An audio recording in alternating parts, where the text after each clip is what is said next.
Hello, time travelers. Welcome to the Aging Journey podcast, an actual play podcast where we go back in time and play RP games themed around time and growing up in a variety of systems. I am your game master, Tanya, and this is The Red Bridge, a children's fantasy adventure using the Kids on Bikes system inspired by works such as The Phantom Tollbooth, Alice in Wonderland, Jumanji, and The Wizard of Oz. We are playing Kids on Bikes, a tabletop role-playing game that allows players to explore a mysterious and supernatural world set in a small town during the 1980s and 90s. Our players embody characteristics called tropes and roll dice based on their brains, brawn, fight, flight, charm, and grit. The higher the stat, the better their skill. Each player has a top stat where they roll a d20 and a bottom stat where they roll a d4.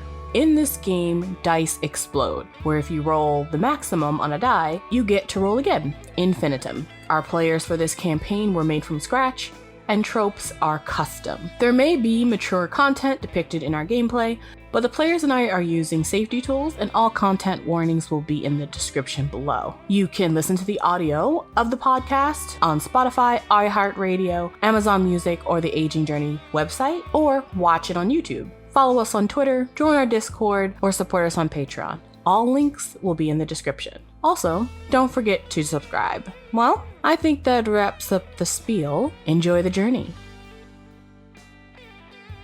Hello, time travelers. Welcome back to the Aging Journey podcast's inaugural campaign, The Red Bridge. Content warnings will be listed in the description. We have returning to our adventure, our players.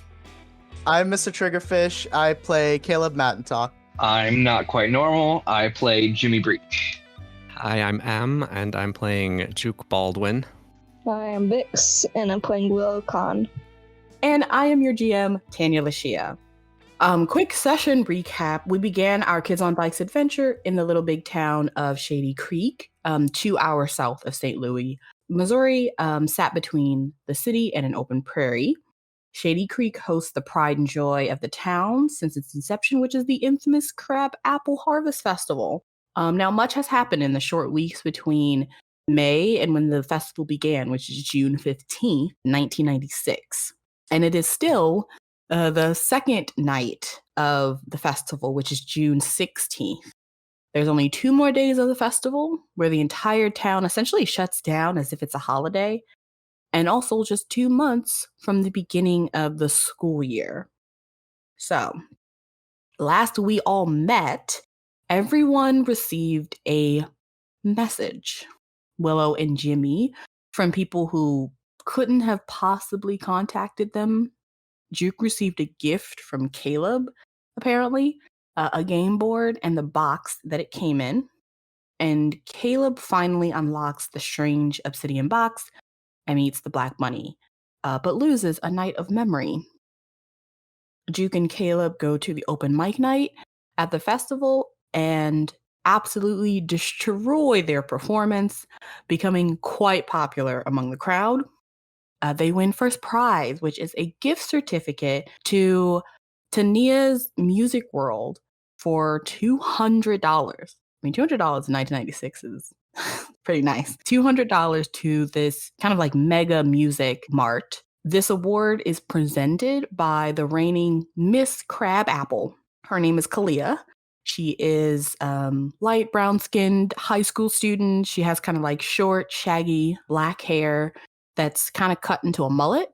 And she wears a shimmery black dress with black combat boots and leather wristbands. While all of that is happening, Willow tries to break into the mall.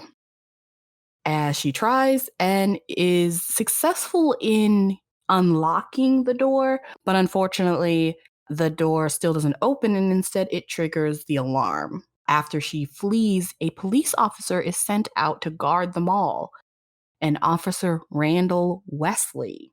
This officer is a fairly tall and like lanky, freshly graduated guy.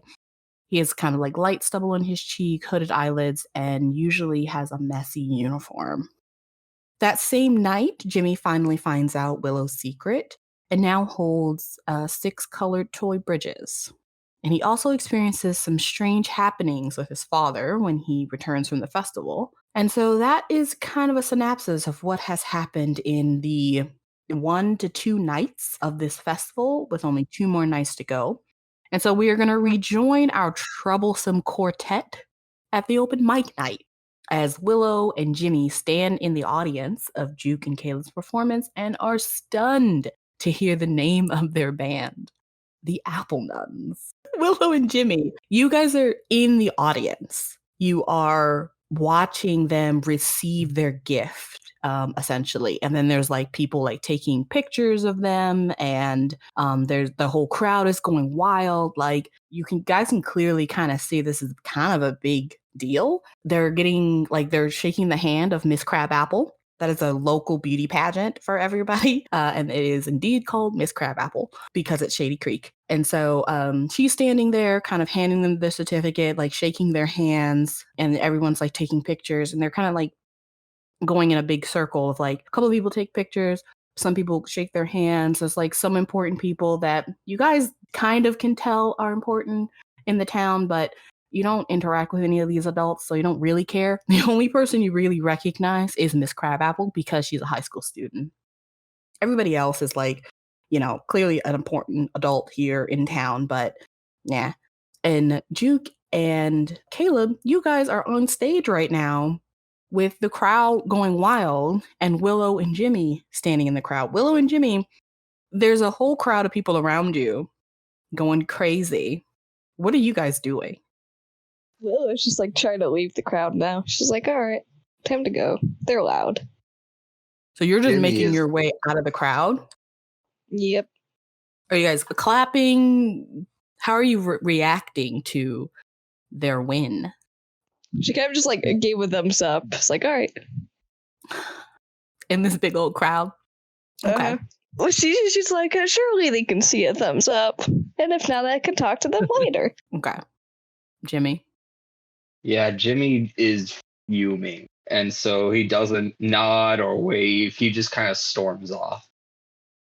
Caleb and Juke, you guys are looking out at the crowd, looking at Miss Crabapple, who is kind of like smiling at you both. She shakes both of your hands, gives the certificate to like one of you, and then lets pictures happen, and then gives it to the other person, lets pictures happen, or like, both of you are on either side of her. It's a whole picture moment. But the crowd has been going wild. And when I say wild, I'm talking like mosh pit wild. Like the crowd is pushed up to the fence. And this is very reminiscent of the same fury you all experienced when you were on the Ferris wheel and you saw that people were like lining up early for the speaker, who you all know is the festival like coordinator, like the committee president. He's very popular. But this is the same energy you guys are getting. There are, young ladies up front who are very excited to hopefully get some eye contact. Okay. You're getting people in the back that are kind of like yelling encore. It is a bit crazy because this town is usually pretty chill. This seemed a little heightened, but also it probably is a little intoxicating as well because it's clear that they really, really loved the performance and really, really enjoyed watching you guys. And in the crowd, are either of you looking for or would perhaps notice Willow and Jimmy, who in this crowd that's like hyped, they are decidingly not hyped. And this is I'd say this is a medium-sized crowd because again, everyone goes to the festival. So this is a lot of people. Shady Creek is a medium-sized town. So I would say this is probably like, I would say 100, 150 people. So they would kind of stand out. I could say Juke is absolutely not noticing or looking for Willow or Jimmy. Sorry. Oh, so rude. He's had a taste of fame. Yeah, he's like visibly like moving back and forth between like trying really hard to pretend that I'm too cool to be shaking hands with like some city council member and also just being like so overjoyed. Love it. Oh yeah. Caleb would absolutely play into this. He was just excited that he riled up a crowd, Yeah. So you two are on stage getting your gift, getting this praise from everyone, and Willow and Juke, your demeanors go completely unnoticed. Sorry. So then we once again break off the two groups. So Caleb and Juke are on stage. Everything kind of wraps up. The night wraps up. The open mic was the last event. People are beginning to calm down. I will say that your performance was so over the top, and this crowd is so a bit infatuated that even when you come down off the stage, you guys kind of get mobbed by a bunch of people who want to just like know you. Be like, yeah, when did you guys decide to do this? How long you been playing? Do you have a band? So you get that. And so you both kind of anticipate it's going to be a while until you start making your way out, but you're going to meet a lot of people and, get a lot more praise and stuff from people just being like, awesome job. That was really cool. Stuff like that. And I'm definitely like playing it up more that we are a real band and like pushing, not that we've just been practicing this one song for like a week. Hell yeah. Okay. Really? What if Yeah. Caleb sort of mumbles to Juke, you can handle the band stuff, I can handle like the groupie conversations? Yeah, that's good. Nice. Oh man, we're making a statement. That's Yeah, I very definitely don't smart. want to make a charm roll. Yeah, I was just about to say, interesting that you both are going for this, so I'm going to need a charm roll. Absolutely. Let's say there needs to be somebody in the crowd that this would matter to. So, like, again, the Crabapple Festival is really popular, but I don't think it's popular enough to where there'd be like Scout in there. However, I do think there would be musically inclined people who are maybe like local or like local in the Missouri area that are like well known. Like the band before you guys was very popular. It was a popular band. So I'm gonna say they're popular. They're older than you two, and they've been doing this for a long time. And I'm gonna say they were surprised that they lost because they're kind of reigning champs and they're very, very good. And they've been doing this for quite some time. So I'm going to say they also come up to you.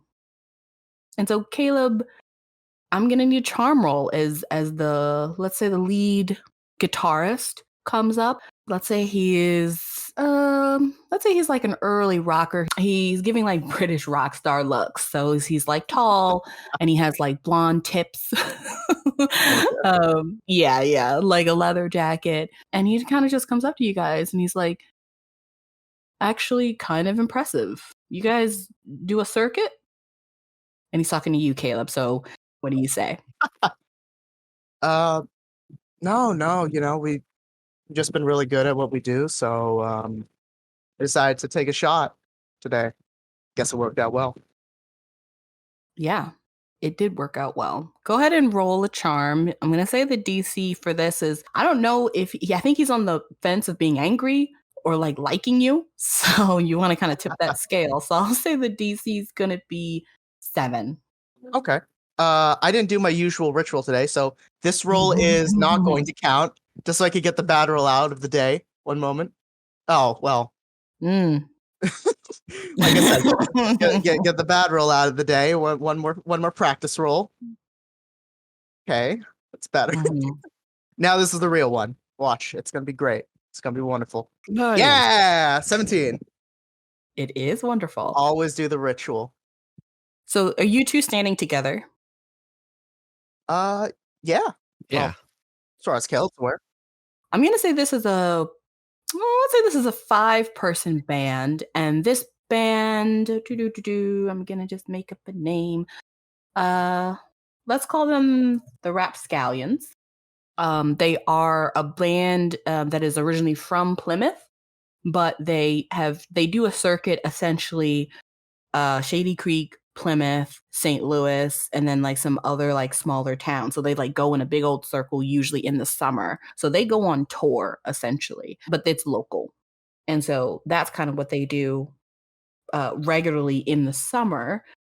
I will say both of you can tell that they are definitely older than you, but not too older. You could say maybe they are college age if they were going to go to college. And you don't know if they have gone to college, are in college, or anything like that. But they would look like early 20s. They all kind of have a cohesive look, except for the lead guitarist who has like blonde tip. Everybody else kind of looks the same. They have jet black hair that's clearly like dyed. So it's not like natural hair. I'm going to say there's 3 guys and 1 woman that are in this band. Did I say 4? Let's say 3 guys and 4 women. And so they're also very popular. So there are a bunch of people around you guys, like audience members, who at this point, they were kind of like mobbing you. But then when they saw that this band came over to talk to you, now they're like watching this interaction in awe. So you guys have a bit of an audience as people are just kind of like, what's happening? Are they gonna like, are they gonna like work together? Are they like, are they friends? Like you're hearing a lot of chatter. And let's call him Chris with a K. So the main guy, he kind of like nods at you, Caleb. He's like, cool. And then he kind of looks over at Juke. Cool. I mean, if you guys are ever interested in, coming on the road past this area, like Shady Creek and Plymouth, we go to St. Louis usually like mid-July. Be great to have you guys as an opener. I mean, I'll think about it. Yeah. Cool. Juke, what do you think, man?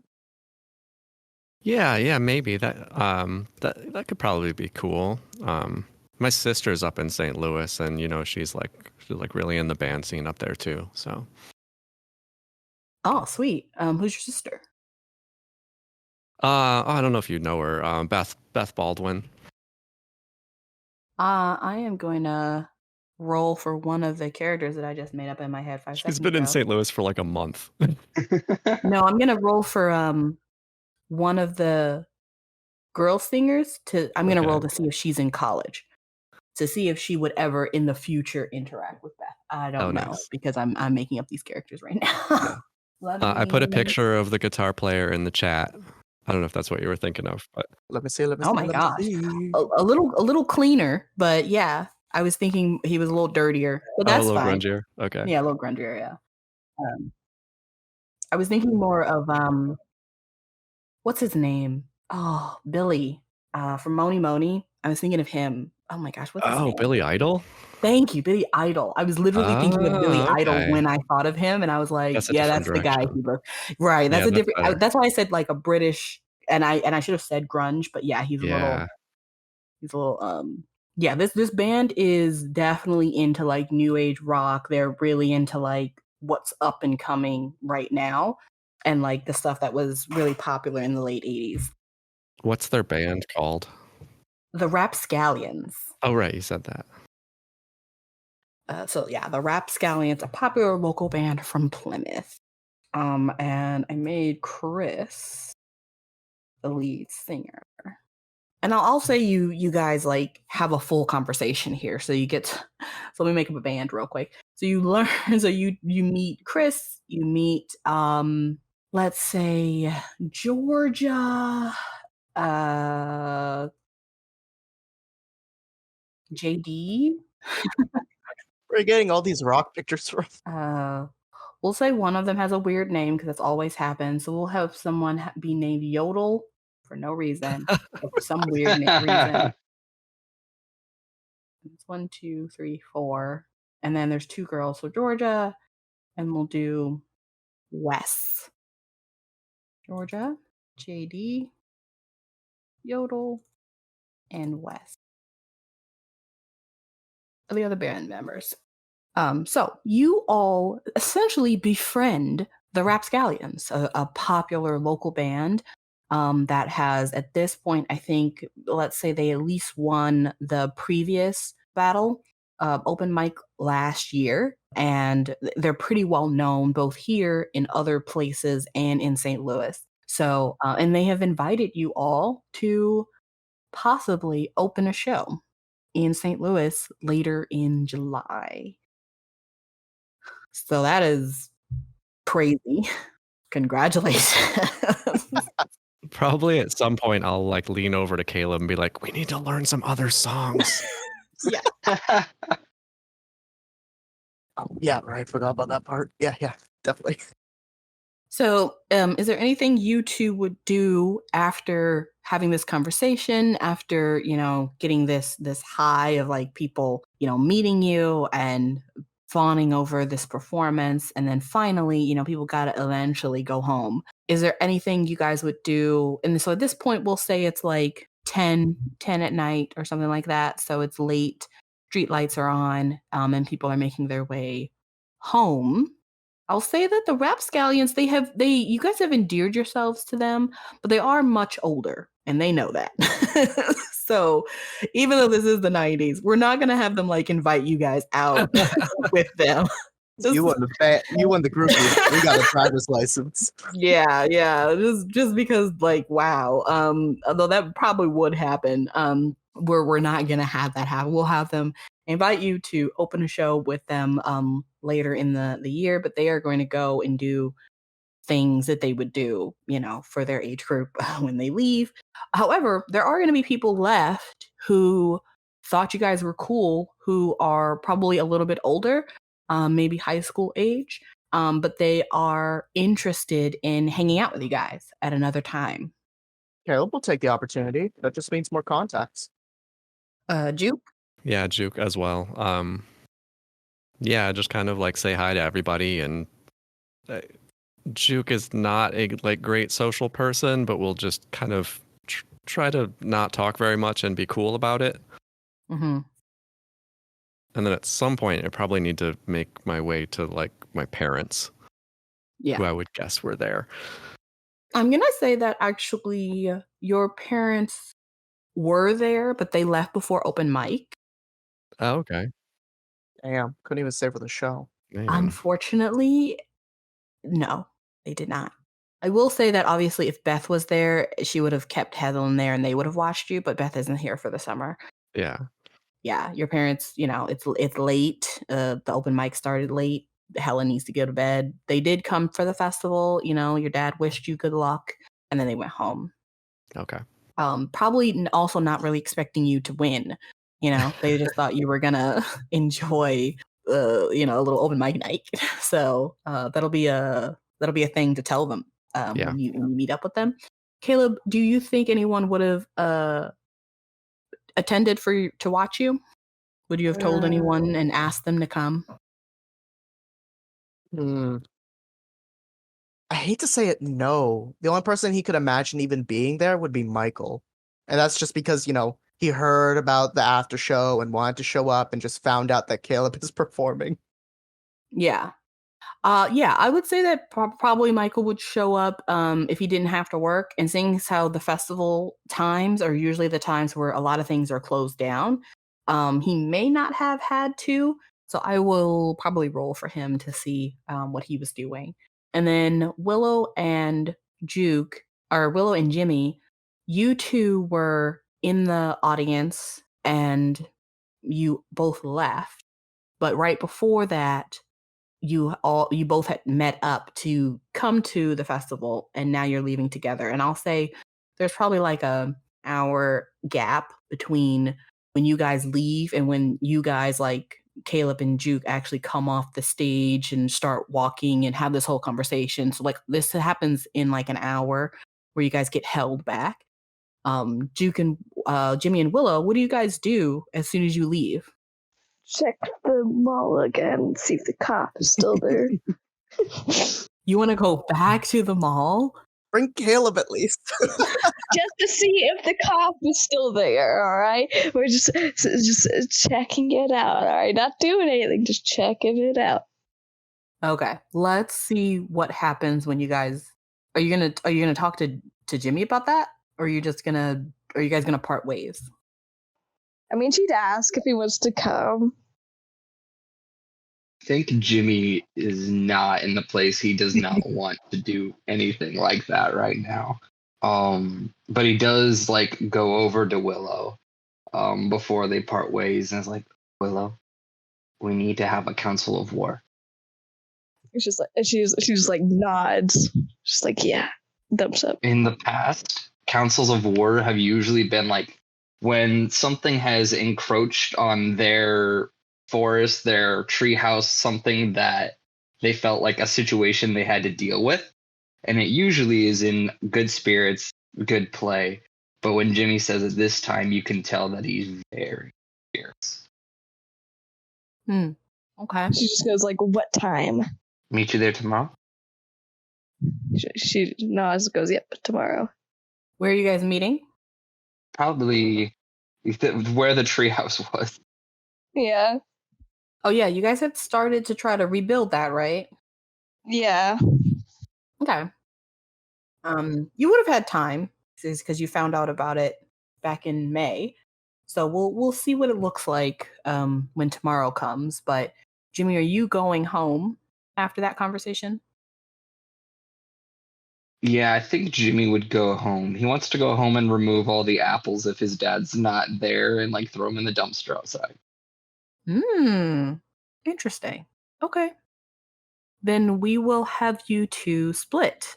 Jimmy, you begin to walk home, and Willow, you begin to. Did you bring you brought your skateboard? I think so. You're going to try and go back to the mall on your own. Yeah. So let's follow Willow for a moment, and we'll see how your night ends up. So you go back to the mall. We'll just kind of fast travel you there. You go back to the mall, and indeed, it is still being watched. Kind of. There's a police car there. There's nobody in it. She's gonna walk over to it and kind of like look around. It's like, where's the officer?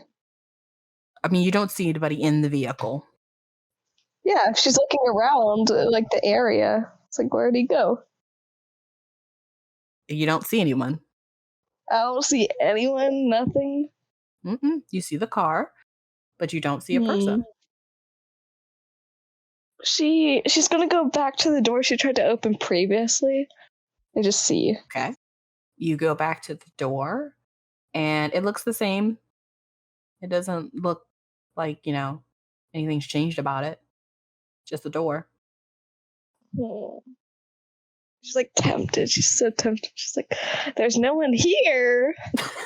There's a police car, but it's empty. Escape vehicle, maybe. If I don't have her, Slay as my alibi. Or Jimmy.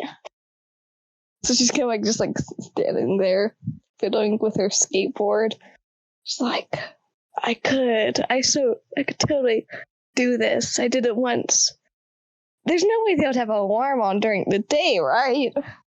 It is nighttime. Oh, it's nighttime now? Mm-hmm. All right. She's just gonna circle the area just to check. If there's no one, she's gonna try and pick the lock again. Okay. You go around the building, and again, you don't see anybody. It is fairly quiet, although you can kind of hear people in the streets, not anywhere near you, but you can hear people walking from the festival or just being out at night, just making their way back to wherever they need to go or just hanging out. It's a summer night. All the kids in the neighborhood have free reign.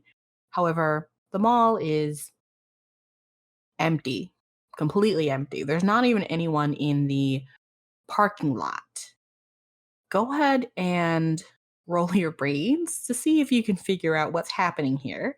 DC is going to be, I feel like it's pretty simple.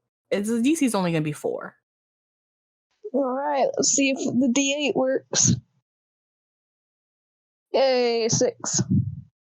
So you can tell that there's nobody in the parking lot other than the one car that's kind of clear. It's standing out, it's parked in the middle of the parking lot to be there's a cop here.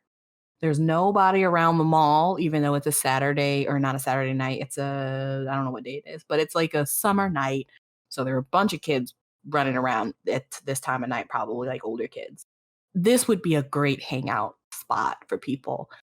You can tell that the reason this place is completely empty is because there's a cop car here.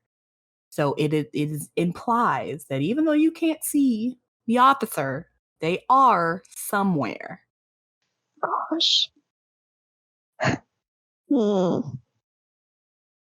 She's just like kind of standing there. She's like, he's got to be here somewhere. She kind of like thinks about the rabbit that she saw before. She's like, I wonder what gave me magical abilities to pick this lock without being seen. You think that in your head, and as you are standing, as you've walked around and stand at the door now, you hear a click, and the door slightly opens. No alarm sounds. She kind of like stares at it a second. Yeah, magical abilities for a go. And kind of like looks around one more time, just like no one's here. She's gonna like peek through the door. You peek through the door and see a long hallway, pitch black. I'm trying to think. She's gonna like step back out, go just like be nonchalant, and she's gonna like go through her bag and like try and find her flashlight. Then she's gonna like turn on, pick batteries, and try and go back in. Okay. Yeah, I'll say you have your flashlight and it has batteries in it. You click it on, and when you put your flashlight down the hallway, you just see a long hallway. It's white on all sides. It's like a big box. Clearly, this is like a maintenance hallway in the back of the rooms of this building's like mall stores. And you see a door all the way at the end of the hallway and 2 doors to the left of the hallway and 2 doors to the right of the hallway, like further in. And there's just a light linoleum floor. There's like maintenance things back here. So there's like a radiator and there's like a furnace, and then there's some fuse boxes. Like clearly this is like, a maintenance hallway with a couple of doors. And also, as you shine your light around, you see the silhouette of a small black bunny. You walk in, and the door closes behind you. And we will leave you there as we go and see what's happening with Jimmy. Jimmy, you've made it home. It's not that late. I don't know when your parents or when your dad would go to bed. Michael is probably in his room just like watching TV, or maybe he's still out for the night hanging out with his friends. I will say that your dad is probably like in the living room doing something, or he might be in his room. But when you get home, like the lights are on and you can smell that like somebody made dinner. So somebody's home. Okay. Dad, are you home? You hear some shuffling from the living room, and then you just kind of hear a voice. Yep. How was the what's it called? The band? The thing? They weren't very good. Well, kids. You want some dinner? Yeah. What'd you make? Well, I made some crab apple pie, as well as a crab apple roast. That was a new recipe that somebody gave me, and I think and I made some crab apple gratin. So it's all in the fridge. Cool. I'll grab some when I'm ready. And you kind of just hear him go silent, and you continue to hear shuffling. I think Jimmy doesn't want to start doing anything criminal with his dad in the room. So he's going to go grab like his notebook off of his desk and then go out to the woods to hang out until he thinks his dad goes to sleep. Okay. Would your dad let you leave back out the house without telling him, or are you trying to sneak out? How are you leaving? It's pretty normal for Jimmy just to come and go. Okay. Even at night? Yeah. Okay. Let me see. Hold on one second. I have an unnecessarily large D100 dice like in my hand. Let's and I'm going to roll. And so I'd like you to give me a random number from 1 to 100. Okay. Do you say it out loud? Yes? Yep. 47. Okay. Oh my gosh, it's so big. Like you could hear it from here. A 4. Uh-oh. As you are kind of grabbing your notebook. And I'm going to say that there is a sliding door. You guys have a small yard. If you go out the sliding door, you can go straight towards Clem Woods. I will say that as you open the sliding door, you will have to go through the living room because the sliding door is like, it's like across from the kitchen in the living room.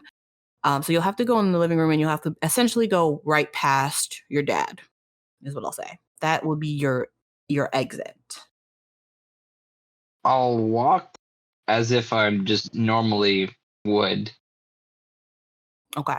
You go into the living room and you notice that the lights are off in the living room, but there's a lamp on. And as you walk past the living room, you just glance to the left because you know your dad's in there, but you fully look over at him because you realize that he's not like sitting on like the armchair, like reading or anything like you would expect him to be, or, you know, doing like a puzzle or something. He's actually sitting on the ground, like on his knees, because he seems to be like putting like something together with like paper. So there's like pieces of paper on the ground that have like stuff written out, and he's sort of like rearranging them, and that's the shuffling you heard. And so he's kind of just rearranging them and stuff like that. Seems to be really intent on organizing this. And as you walk past and open the sliding door, he doesn't look up. I don't think I'll say anything. You walk out, close the door behind you, and go to Clem Woods. Clem Woods was having a lot of construction, but it all got wrapped up and it is beautified, essentially. So, you know, you guys' treehouse was taken down. There were some signs that got put up. It also got a little revitalized in terms of like some of the plants and things like that. So let's see what you guys have done so far. So it's been like a month. Let's have you roll a brains. And then Willow will also have you roll a brains, and we'll see which one of you guys gets better brains for how well you have built your new treehouse. We'll make it a DC 7. 12. Nice. 1. A total of 19. Oh boy. Well, Willow, okay, so I will say that Jimmy this time is a little bit more involved. And so you kind of help create the base. So it's a lot less rickety this time around. But I will say that, Willow, what are you adding? What's your contribution? I mean, she just like just trying to help where she can, like get the boards up there, place them down. Like if she was adding like anything new compared to like the other one, probably be like a ladder or something. Okay.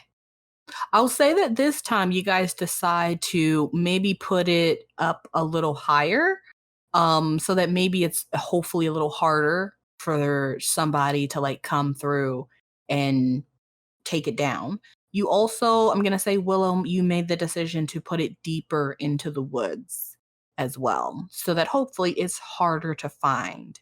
And I'll say that, Willow, you're the one that also did the markings for how to find the treehouse, because you want to make sure that it's not found easily. So you both know how to find it, and you guys have gone there several times and things like that. So on that one, I will say that, Jimmy, on your way there, you realize that Willow kind of may have done the markings and then did a quick rearrange of some of them to make them quote unquote easier, but hadn't taken the time to let you know the new system. So it's going to be a little more difficult to find, particularly as it gets darker. You're welcome. Make a mental note to come back and fix that. Yeah. So you kind of wander around Clem Woods a little bit. You guys are very familiar with Clem Woods, but not the deeper parts. And so you once again find yourself kind of getting lost in the deeper parts of the woods until you finally find it. But at this point, it took you a lot longer than you were expecting. So I'll say it took you like 30, 40 minutes. And so now it's about 11 midnight. Okay. But you do find the treehouse. And there it is in all its janky glory. think Jimmy just climbs up into the treehouse and pulls open his notebook and just starts doing a little bit of sketching, do a little bit of just thinking over the last few days that's been going on. Mm-hmm. Have you replenished your treasures? A couple, not a lot. Okay. But there are a few. Oh, he does take out the half of an action figure he had gotten from one of the shops at the mall a couple days back and sticks it over on one of the shelves. What does this action figure look like? It's like a G.I. Joe, but it's just the bottom half. Lovely. You set the bottom half on, I'm assuming it's like, is it sitting or standing? Standing. So Okay. I just prop it up against like the trunk of the tree. Okay.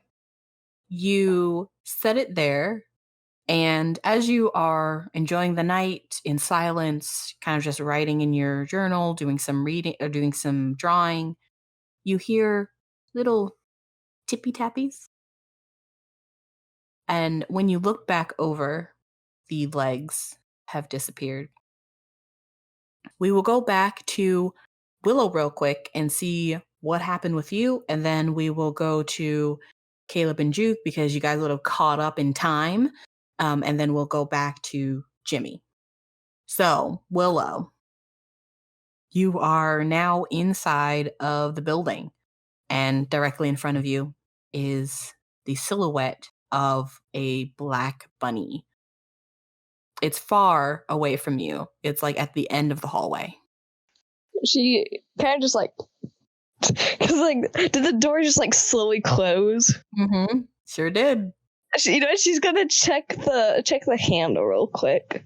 It certainly is locked. Okay. She kind of just like takes a breath. It's like, all right, it's a big hallway. It's a big hallway. It's fine. And she just starts walking over to the door, like, hi there. Surprised to see you in here. Did you break in too? The silhouette begins to disappear as you walk towards it. And as it disappears, the door directly in front of it also clicks and opens slowly. Go in that room. Alrighty. And she just like continues walking. And she like kind of like flashes her. She like moves the light a bit like around at the other doors and stuff. Kind of just like checking around. Okay. You open that door and it is a security room. And there is someone in here.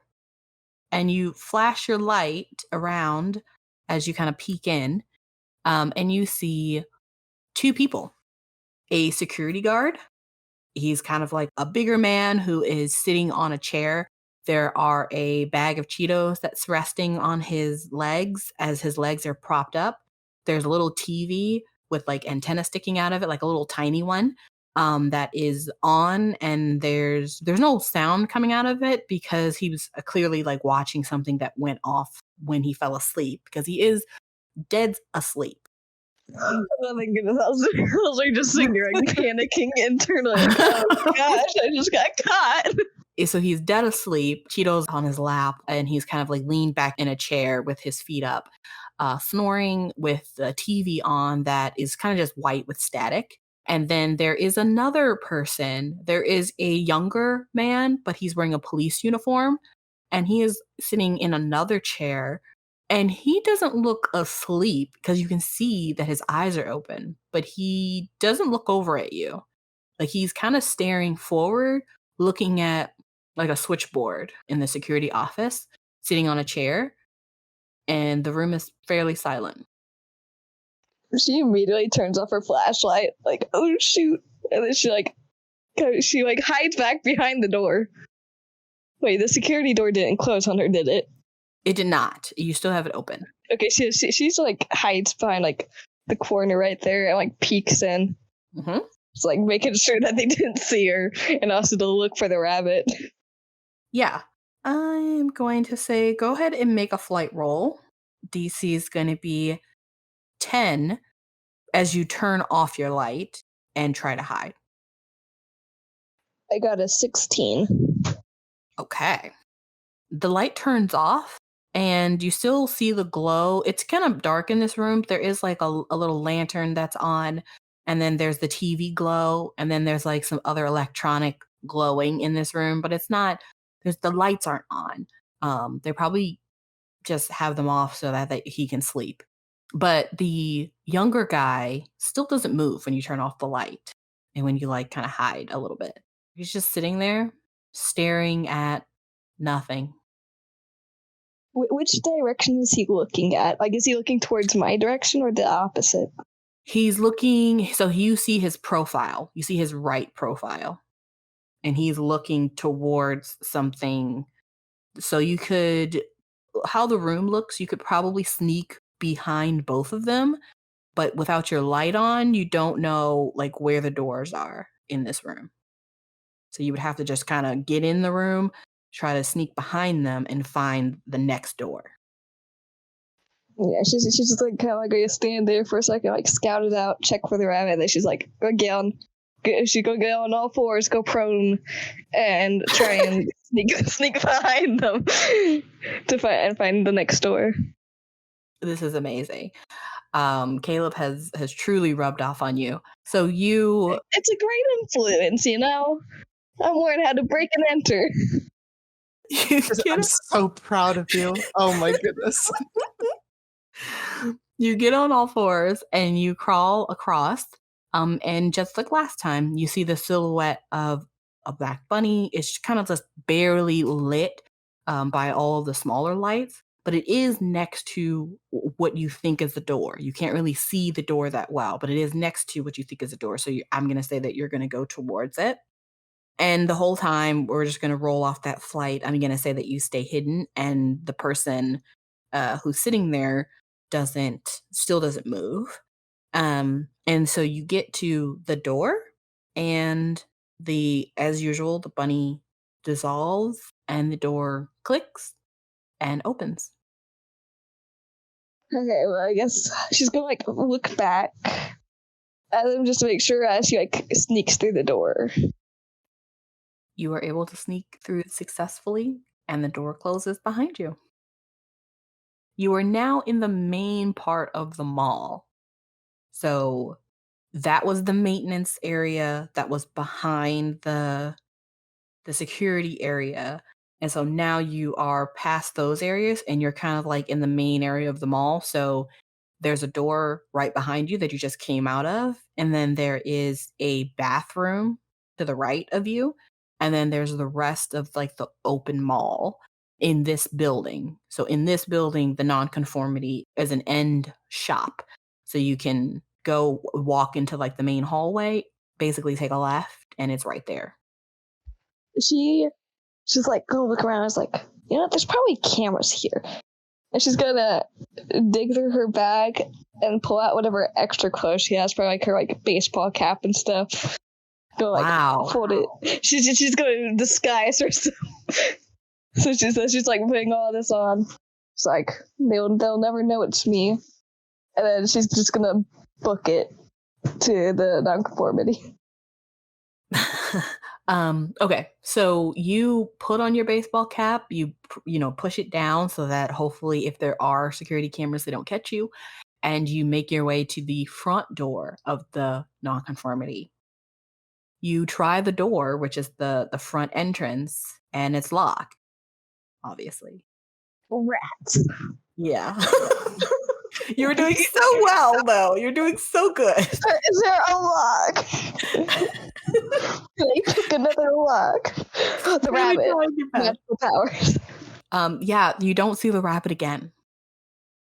This time it doesn't unlock the door. Oh, my accomplice is gone. All right. And it's just there's a front door. There's like no other ways around it, or so there's the front door. There's a couple of other shops. I think there's like 4 other things in the mall. Yeah, in this building there's just the nonconformity, and then there's other like tiny shops and like food shops, but there's just like their front entrances and like the back security that then links to a maintenance hall. Do any of the doors that lead into the nonconformity have locks I can pick? So this one, I'm gonna say it's like one of those old, it's not a sliding door, it's literally like a pull door, but it's like the old ones you'd find like in a mall. And it does have a key, but it's like those gate things. Yeah, it's like a big, it looks like it'd be like a big key, like an industrial, like one of those big old thick keys. So you could try your bobby pin, but you might need something a little stronger. Like you feel like there might be a deadbolt on this one. This is a pretty, like all of the doors are the same on the front of these stores because they're provided by the mall. They do need to be secure. So this is a pretty secure door.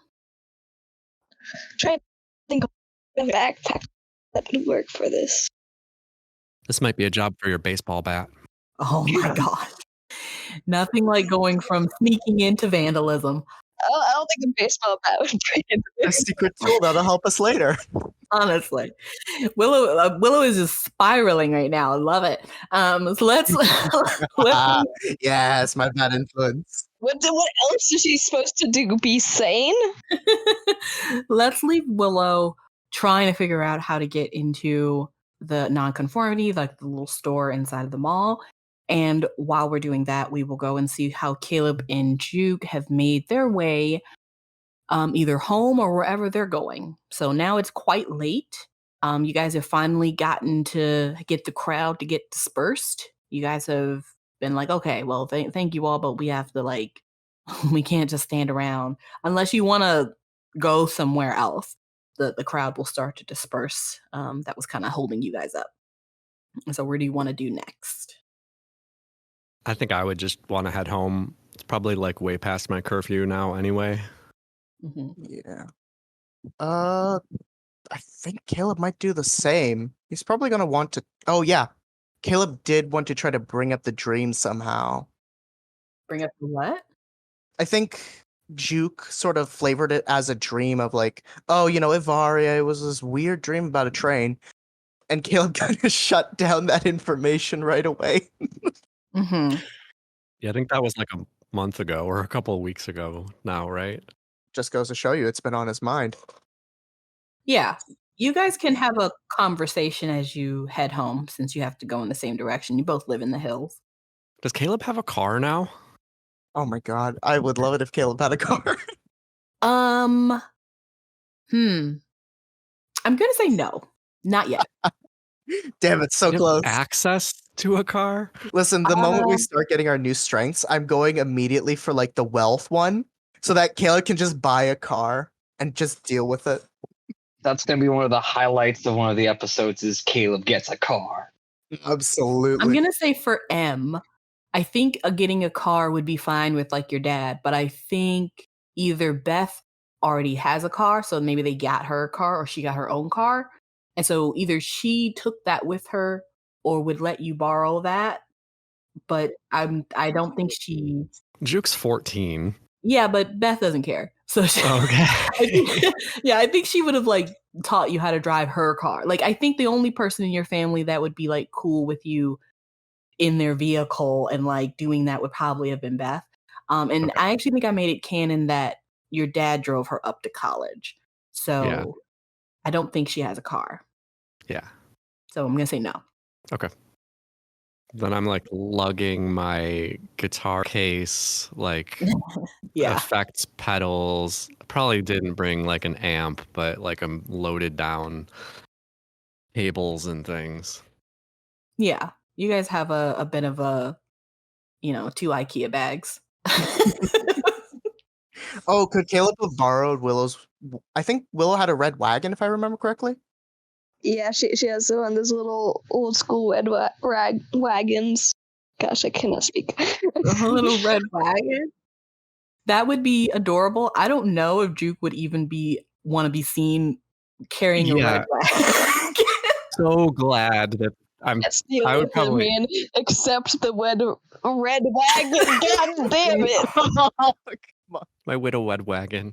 Come on, Sophie, you got it. You got I it. will fight both of you. I have a bat. You're trying your best, hon. I believe in you. I will say that you guys probably have I'm sure Caleb probably has some large bags or something that Michael would have let him borrow that would be able to carry your stuff. Not a red wagon. It's just a bunch of Blockbuster bags. Yeah, like either like a big bag or even like a cart. It might be a little rickety, but it'll get it done. There we go. So yeah, I think you guys kind of like, get yourselves together and like head home together. A red wagon would be easier though. Yeah. I think regardless of how we're doing this, Juke at some point is probably like, man, I'm glad the rapscallions didn't see us carrying our stuff like this. Yeah. Oh man, they probably got a trailer or something. Probably have a van. Dude, we should get a van. That'd be great. Like for travel and whatnot. So I will let you guys just have that conversation until you're done. Yeah, I think Juke's just like talking music and like what like should we be writing our own songs? Should we find some other ones to cover? Like that's where he's going. So you'll have to like interrupt to talk about anything else. Well, Caleb will like one up, I guess. Like, oh, I don't know about writing our own songs. I'm not the best at that. I usually just sing what I know. So, about that dream. Yeah. The what? Oh, you talked about a dream a while ago, and I kind of just overthought it until now. I don't know, conversation, right? Oh, yeah. No, I mean, don't worry about it. It's just nothing. It's just a dream. Yeah, just a dream. What if it wasn't? No, it was a dream. Yeah, but like, what if something like that happened outside of a dream? Would that be weird? I mean, I guess the dream was kind of.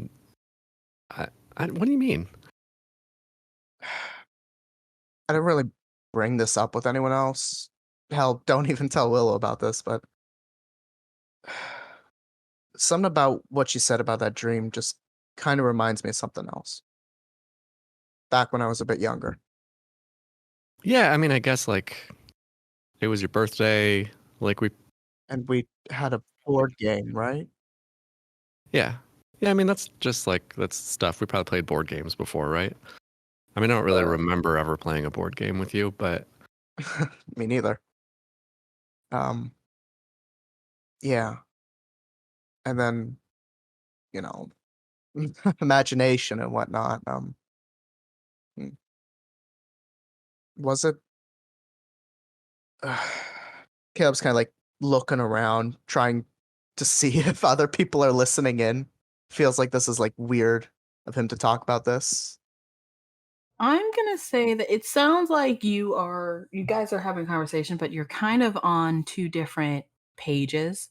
So I'm gonna have you guys kind of do an opposed roll against one another. Juke, it seems like you're trying to be like, we don't need to talk about that. Like, let's move on. And First rule of Dream Club. Yeah, and Kayla's kind of like, I think it's time, guy. Let's try to get it done. So I think this is gonna be charm for Caleb and grit for Juke. Oh yeah. Ooh. I am not expecting a high charm roll here, so let's see what happens. That's a 2. Oh ho ho. Of all times, I'll take it. And mine's a 19. Oh my god. Well, back to crime. Let's do it. I will say, Juke, with this 19, you realize that Caleb is trying to tell you something, and you now know that he most definitely sent you the board game thing. And what? I don't know what you're talking about. He most definitely did that, and now he's trying to like,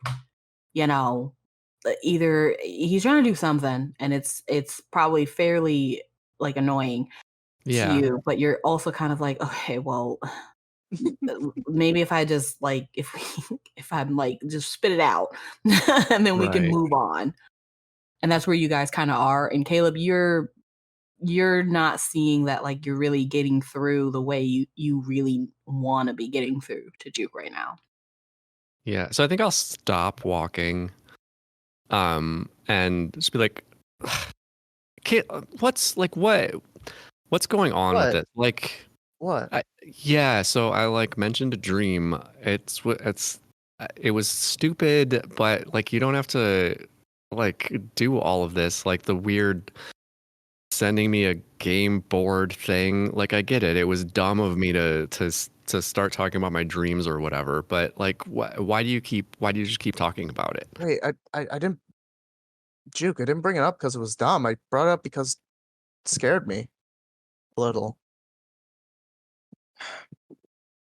I don't think it was a dream. I don't remember it as a dream. I remember it as some weird shit that bothered me, and I hated it. And the fact that you brought it up is making me feel that again, scared. And I don't know what you mean about board game. Like I'm not trying to bring this up like some kind of weirdo, but every day I think I'm just, I don't know, you know? It's like it's like hearing something that just doesn't exist, and I'm just trying to figure out if I'm crazy or not. So you mean like, what do you mean that you remember it too? Like, how do you remember my dream? I don't know. That's what I'm trying to figure out. I remember. You're not gonna think I'm crazy if I talk about this, right? I don't know. Well, that's not helpful, but okay, yeah, sure. What the hell, you know? Crazy shit's happening, so might as well get all on the open. Some weird stuff is going on, you know? Then we go to we go see that train, and then I start feeling weird, and then the boxes close in on us, and now you're talking about board game when the last time I saw a board game was back when I was just having my birthday. And it happened again.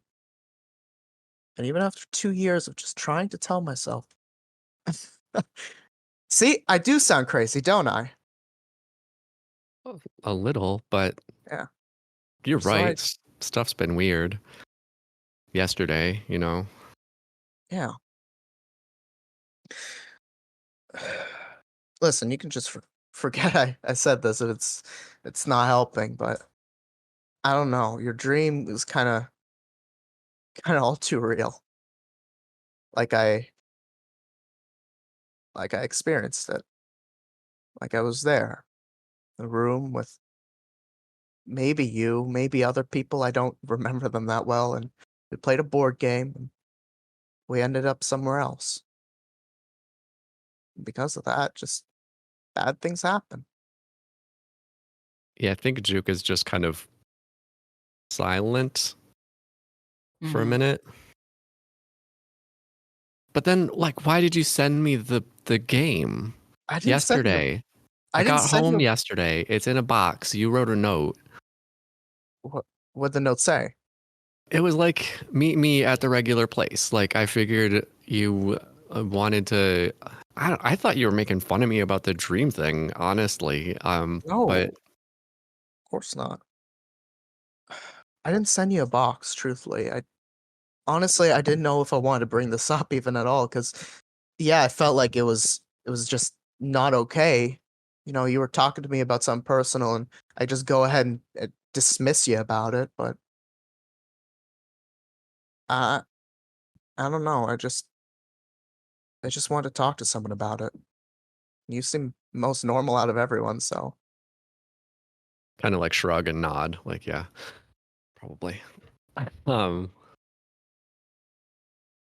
I will say at this point, you guys have had this conversation as you've walked back from the festival to your house, and so you guys are there.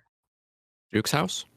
Yeah, where do you guys want to be? Like, as you were talking, would you have wanted to go to Juke's house or go to Caleb's house?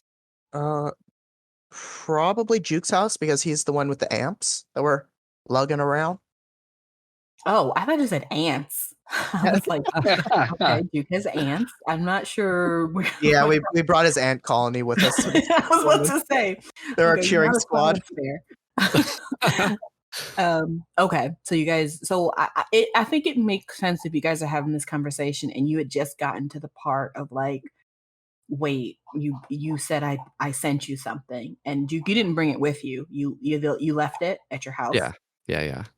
Yeah, I think it would make sense for you guys to be like, well, we got to take, I'm gonna help you take your stuff back. So show me what you're talking about. Yeah, I mean, I think we're probably taking that stuff in anyway, and I'd just be like, I mean, do you want me to show you the box, the note? I think you see a bit of fear in Caleb's eyes as you say that. Like he's surprised it actually exists. I mean, you don't have to. Tomorrow we should probably get together and like talk about this band thing at some point. Yeah, band, right. It's not that I don't want to see it, I just don't want to see it. Yeah, I don't want to. I mean, I gotta go. But we'll deal with this later. And band stuff tomorrow, so I gotta. Yeah. Okay. Sorry. And Caleb's gonna like walk out, just trying to keep himself together. Caleb, as you are walking away, go ahead and make a grit roll. Absolutely. Let's make DC 12. Oh, this is gonna be interesting. That's a perfect, undeniable 1. Excellent. Juke, you are watching Caleb walk away, understanding, I think in this moment, that something is going on, probably a bit bigger than you anticipated with him, though you're still not quite sure what. And we will leave you two there and go to Jimmy, who is at his treehouse enjoying some alone time. But at this point, let's say you've lost track of time and it's around midnight, 1 a.m. However, sometime throughout the night, you've heard little pitter patter of something. Maybe a toy has fallen and rolled on the ground, although you can't find it. And the pair of legs that you just put up on the mantle or on, a shelf are missing. What are you doing? I think Jimmy will get up and look around the treehouse for a little bit, seeing if he can find them. Maybe look over the edge, see if they fell down onto the ground, although he doesn't really expect to be able to see them down there. Yeah, you don't see him anywhere. He's not on the floor of the place. He's not, it doesn't seem to have fallen. You just put him up there. And it's also quite dark now, since the streetlights have gone back off as we go into over midnight. So maybe it's just, you're having a hard time finding him because you can't really see much. Yeah. I think Jimmy, if he's like, I'm not going to be able to find this guy, and he just kind of sits at the edge of the treehouse and looks out and kind of thinks about everything that's been going on and what this means. What means? Sorry. I mean, just how people have been going crazy. His dad's definitely not acting right. Apparently people have died but not died. And just how all of this is not good. He just has a very bad pit of his stomach feeling about this. And then Caleb and Juke, they're not giving any attention to it. They're just kind of off doing their own thing. Okay. Are you thinking about anything in particular, like as you kind of think about all of these things? What are you are you asking something, out to the universe, or are you just trying to put all the pieces together? I think he's just trying to figure out what he needs to do, what he wants to do, because he doesn't know how he can deal with this, but he feels like he has to. Hmm. Well, go ahead and make a brains roll. We'll say the DC's 5 as you kind of sit there and think about these things. Give me another 12. 2. No, never mind. Okay. I might burn some adversity to get it up to at least 5. Okay. Yeah, I think I'll burn 3 adversity tokens to get up to 5. Okay. And then don't forget to take an adversity token. So you are putting everything together, and it's a bit discombobulated, but I think you have enough information that maybe other people don't have, particularly with the green apples, the apple orchard. And there's just, that there's something in the history of what's happening at this orchard that is changing not only the city, but your friends and the things that's happening here. And somehow, even though you don't think you would have put these two things together, somehow all of this has to do with this game that you all played many years ago.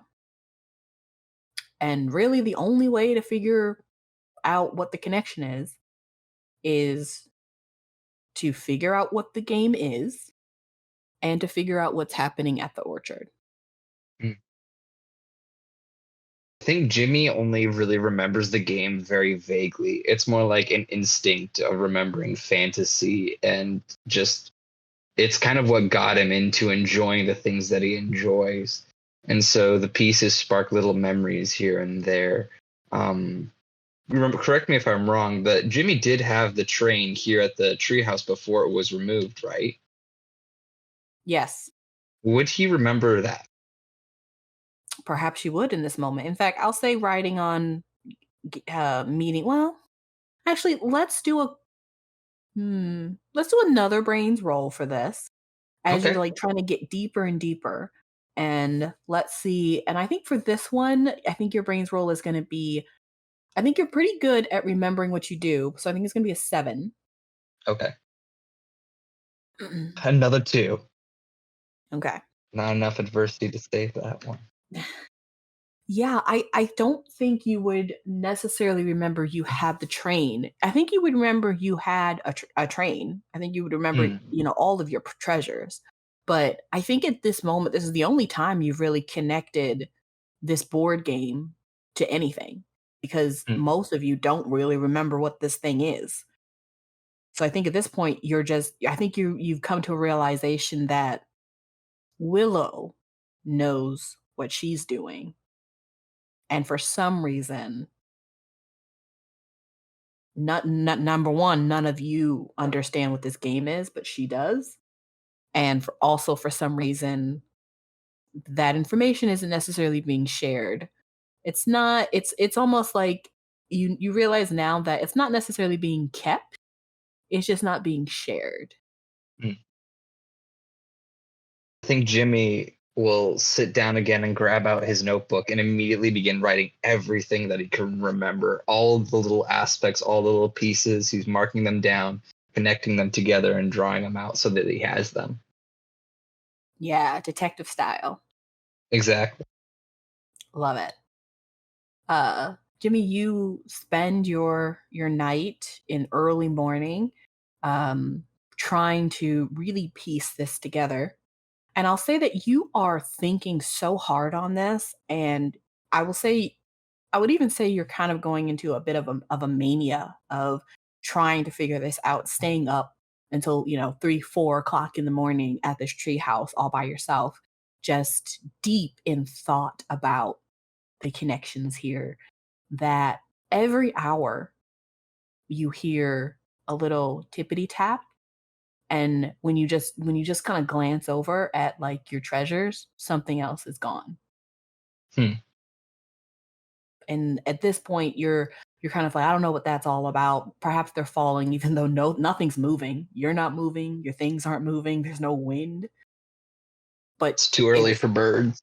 Right? Yeah, it's not there's no animals maybe. But it's almost like you're getting some fuel from somewhere to figure all of this out. You're just not sure where it's coming from. And Okay. I think we will leave you there unless you have anything else you wanted to do. No, that's how Jimmy spends his night.